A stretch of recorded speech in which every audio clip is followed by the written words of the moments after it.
Hi hello வணக்கம். நான் உங்கள் சந்தோஷ். நல்லா இருப்போம் எல்லோரும் நல்லா இருப்போம். இன்றைக்கி வந்து எக்ஸ்க்ளூசிவாக இந்த வீடியோ வந்து நம்ம அஜித்குமார் ரேசிங் டீமும் அஜித்குமார் பற்றியும் தான் இந்த வீடியோ. மேசிவ் ரெஸ்பெக்ட் அந்த மனுஷனுக்கு, வார்த்தைகளே இல்லை. அதாவது ரீசெண்ட் டைமில் பிஜிடி டோர்னமெண்ட்டில் பும்ரா பற்றி பேசும்போது சூப்பர்லிட்டிவே முடிஞ்சு போயிடுச்சுன்னு சொன்ன மாதிரி இருந்தது. அதே மாதிரி தான் இன்றைக்கி I feel the effort that Ajith's team has put in to get involved in this racing, and அதுலேயும் வின் பண்ணுறதெல்லாம் வந்து வேறு லெவலுங்க. அதாவது see, you participate in event, that's great, but oh wow, eventually the result, அதுலேயுமே அது அவருக்கு வந்து spirit of the car award வேறு கொடுத்துருக்காங்க அவரோட காருக்கு, அதாவது அவர் ஓட்டின காருக்கு. ஸோ அவங்க டீம் வந்து அஜித்குமார் ரேசிங் டீம் வந்து 2 ஈவெண்ட்டில் என்ட்ரி கொடுத்துருக்காங்க. ஒன்று வந்து 991 ஃபார்மேட் அப்படின்னு சொல்லி ஒன்று, இன்னொன்று வந்து GT4. ஸோ இதெல்லாம் என்ன இதுன்றது சத்தியமாக எனக்கு தெரியாது, நிறைய பேருக்கு தெரிஞ்சிருக்காது. ஆனால் இன்றைக்கி நிறைய பேர் இதை பற்றி ஆராய்ஞ்சிருப்பாங்க, தேடி இருப்பாங்க, பார்த்துருப்பாங்க. இன்ஃபேக்ட் ஸ்டாட்ஸ் என்ன சொல்லுதுன்னா, இது வரைக்கும் இந்த மாதிரி ரேஸில் இவ்வளோ ஆளுங்க வந்ததே கிடையாது. It's 24 hour race, and 24 hours அங்கே இருந்திருக்காங்க. அண்ட் எவ்ரி டைம், அதாவது இந்த ரேஸ் ஃபுல்லாக வந்து க்ரௌட் நிற்க முடியாது.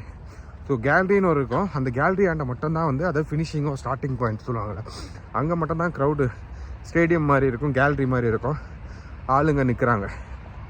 ஸோ எவ்ரி டைம் இந்த 991 அஜித் கார் ரேசிங், அதாவது 901 ஒரு காரு, இன்னொன்று வந்து 414.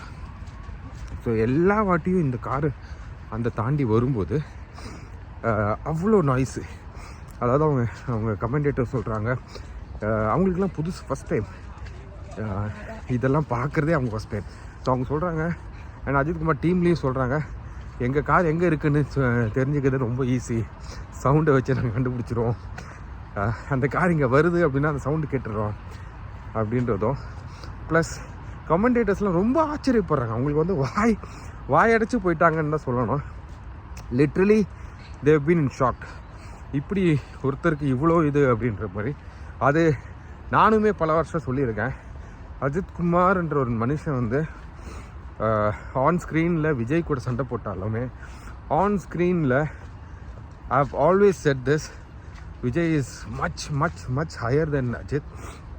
நான் ஒரு தீவிர அஜித் ஃபேனாக இருந்தாலுமே ஆனஸ்ட்லி அதான் உண்மை. ஆனால் அவரோட ஆஃப் ஸ்க்ரீன் ப்ரெசன்ஸும், அவர் ஆஃப் ஸ்க்ரீன் அவர் நடந்துக்கிறதும், ஆஸ் எ ஹியூமனாக அவர் பிஹேவ் பண்ணுறதும், அதுதான் அவருக்கு அவ்வளோ ஃபேன்ஸை வந்து க்ரியேட் பண்ணுறது. நீங்களே பாருங்களேன், எல்லா இடத்துலையுமே அவர் ஃபேன் மீட்டிங்ஸோ எல்லாத்தையுமே அவாய்ட் பண்ணியிருக்காரு. ஆனால் அவர் தேடி எல்லா விஷயமும் போகுது. இன்றைக்கி அவர் நேற்றுக்கு இந்த ஈவெண்ட்டோட, அதாவது இந்த 24H அப்படின்ற ஒரு மொத்த இதோட CEO அவரே சொல்லியிருக்கிறது என்னதுன்னா, எல்லா இடத்துக்குமே இனி அஜித்தை கூட்டு போகணும் அப்படின்னு பார்க்கணும். அதாவது இது நேற்று நடந்தது வந்து துபாய், இதே மாதிரி யூரோப்பில் ஃபுல்லாக நடக்கும். இது வந்து ஒரு 7 மாதமோ 6 மாதமோ நடக்கிற சீசன். இந்த சீசன் ஃபுல்லாக வந்து அங்கங்கே இந்த மாதிரி ஈவெண்ட் நடக்கும். நேற்று துபாயில் நடந்துச்சு, அது மாதிரி யூரோப் கண்ட்ரீஸில் நிறைய இடத்துல நடக்கும், US கண்ட்ரீஸில் நடக்கும், மெக்சிகோவில் நடக்கும்.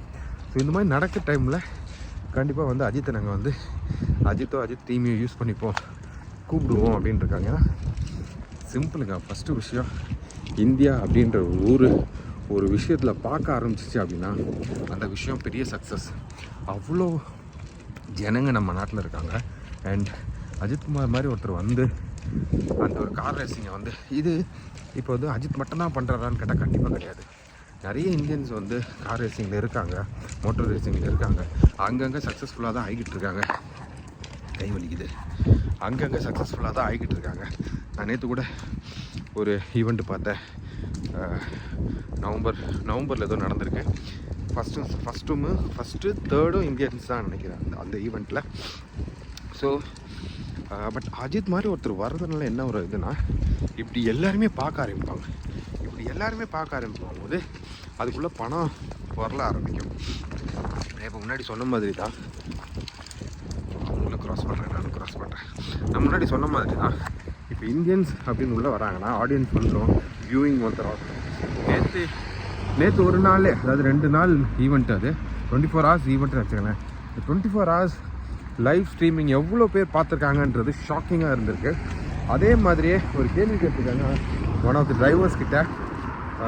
வேலண்டினோ ரோசி பெரிய பெரிய ஸ்டார், அவர் ரேசிங் ஃபீல்டில் பைக்கில் எனக்கு தெரிஞ்செல்லாம் ஒரு பேர்னா அது ஒன்று தான். ஏன்னா அவ்வளோ பெரிய star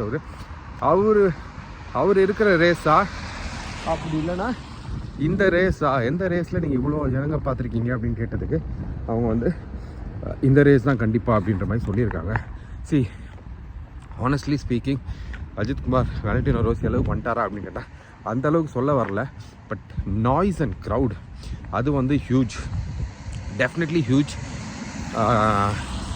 which is massive for Indian and motor ஸ்போர்ட்டிங்க்கு.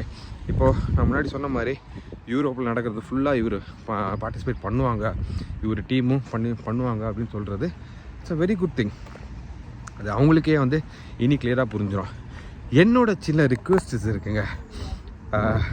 இந்த நெட்ஃப்ளிக்ஸ்க்கு மெயினாக தயவு செஞ்சு யாராவது நெட்ஃப்ளிக்ஸில் ஒர்க் பண்ணுறீங்கன்னா இதை அவங்களுக்கு கொஞ்சம் ரீச் பண்ணுங்கள். நயன்தாரா கல்யாணம்லாம் போட்டிங்க, சூப்பர் தான், ஓகே, இல்லைன்னு சொல்லலை. ஆனால் அஜித்குமார் ரேசிங்கோட இந்த டீம் இந்த துபாயில் பண்ண விஷயத்த எடுத்திருந்தாங்கன்னா வேறு லெவல். ஐ டோன்ட் நோ, எடுத்திருந்தால் சூப்பர். பட் அதை வந்து டாக்குமெண்ட்ரி, நிறைய டாக்குமெண்ட்ரிஸ் பார்க்கலாம் நீங்கள். ஆக்சுவலி நெட்ஃப்ளிக்ஸ் ஓப்பன் பண்ணால் நிறைய கேம்ஸு, இந்த ஆஸ்திரேலியன் ஓப்பன், இந்த டென்னிஸை பற்றி ஒரு இது போடுவாங்க, ஸ்பாட்லைட்ஸ் அப்படின்னு.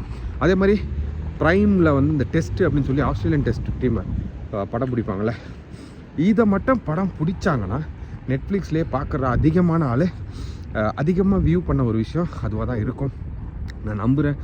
ஏன்னா கண்டென்ட்டுமே அவ்வளோ இருந்திருக்கும் டெஃபினட்டாக. ஒரு கார் இடிச்சதுக்கப்புறம் எந்திரிச்சு வந்தாருன்னா ஃபீனிக்ஸ் பறவை தாங்க அவர், பேச்சே கிடையாதுங்க அவருக்கு அந்த பட்டத்தை வச்சதும் வச்சாங்க, இல்லை சொன்னதும் சொன்னாங்க. அவர் எல்லா இடத்துலையுமே அதே மாதிரியே தான் பண்ணுறாரு. அதுக்குன்னு தான் அந்த அவார்டு கொடுத்தாங்க, ஸ்பிரிட் அவார்டு. முடிஞ்சு போச்சு அந்த காரு காலி அப்படின்னு சொன்ன இடத்துலேருந்து திரும்ப அந்த கார்லேருந்து காரை ரெடி பண்ணி ஓட்டிகிட்டு வர்றதெல்லாம் வேறு விஷயம். பொசிஷனுக்காக பார்க்கல அவங்க, பட் இருந்தாலும் ஓட்டிகிட்டு வந்தாங்க. அவரோட 901 கார் வந்து 3rd place அடிச்சுது, வேறு லெவல். அண்ட் அந்த அவரோட சந்தோஷத்தை பார்க்கணுமே, கொடியை பிடிச்சி நடக்கும்போது செம்ம சந்தோஷம். அப்புறம் அவர் மேடையில் பையனையும் சேர்த்து ஏற்றிட்டாரு. கேமரா சுற்றி ஃபுல்லாக அவரை மட்டும்தான் ஃபோக்கஸ் பண்ணுது. அதாவது எனக்கு என்ன தோணிச்சுன்னா, ஒரு செகண்டில் ஃபஸ்ட்டு வந்தவங்களுக்கு கூட இவ்வளோ ஒரு இது கிடைக்கல. ஃபஸ்ட்டு வந்தவங்களே வந்து ஷாக் ஆகிருப்பாங்க, என்னடா நமக்கு வர்றத சவுண்டு வந்து 3rd பிளேஸுக்கு வருதே அப்படின்ற மாதிரி. ஏன்னா டெஃபினட்டாக வந்து இன்னும் ஒரு அவுட்ஸ்டாண்டிங்கான ஒரு ஃபீல் இருந்தது. நான்லாம் வந்து உட்காந்து தேம்பி அழுதுருந்தாங்க.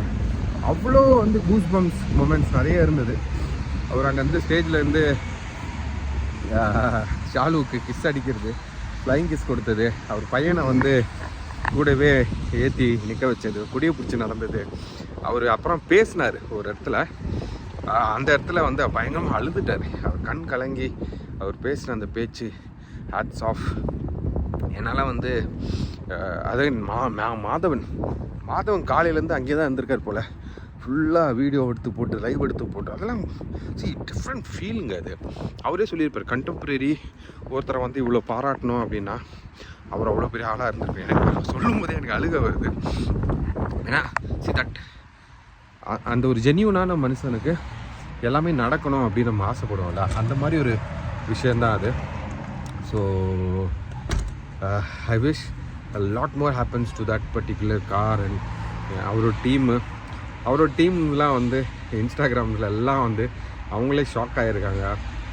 அவங்க டீம் மெம்பர்ஸ்க்கெல்லாம் வந்து 5000 4000 இருந்த ஃபேன்ஸ் எல்லாம் இப்போ வந்து 30,000 40,000 50,000 ஃபேன்ஸ் போய்கிட்டே இருக்காங்க, அவங்கள ஃபாலோ பண்ணிக்கிட்டு இருக்காங்க. So it's gonna be huge thing. Again as a set, ஒரு இந்தியா ஒரு விஷயத்துக்குள்ளே வந்துட்டாங்கனாலே அது பெரிய விஷயந்தான். கமெண்டேட்டர்ஸ் அதை பற்றி பேசும்போது எனக்கு அப்படியே உண்மையிலே ரொம்ப ஒரு கூஸ் பம்ப்ஸாக தான் இருந்தது. காலிவுட்டை பற்றி பேசுகிறாங்க, காலிவுட் அப்படின்னு ஒன்று இருக்குது அப்படின்ற மாதிரி பேசுகிறாங்க. ஸோ இது பாருங்களேன், தமிழ்நாடு, தமிழ் சினிமா இந்த மாதிரி எல்லா விஷயத்தையுமே வந்து உலக அளவுக்கு கொண்டு போயிட்டாரு அப்படின்னு தான் சொல்லணும். Hats off Ajith sir. நீங்கள் படித்த ஸ்கூலில் நான் படிச்சிருக்கேன் அப்படிங்கும்போது ரொம்ப ரொம்ப ரொம்ப பெருமை. என்ன சொல்கிறதுனே தெரியல. Keep going, keep rocking, follow your passion sir. உங்கள்கிட்ட தான் சார் நாங்கள் கற்றுக்கிறோம். Hats off, salute. நெட்ஃப்ளிக்ஸ் தயவு செஞ்சு அதை எடுக்க பாருங்கள். அட்லீஸ்ட் இதை மிஸ் பண்ணிட்டீங்கன்னா அடுத்த வாட்டி அதை எடுக்க பாருங்கள். It will be a massive thing. டெஃபினட்டாக நிறைய பேர் இதை இன்ஸ்பயர் பண்ணோம் அப்படின்னு நம்புகிறேன். Signing off now. நல்லாயிருக்கும், எல்லோரும் நல்லாயிருப்போம். பாய்.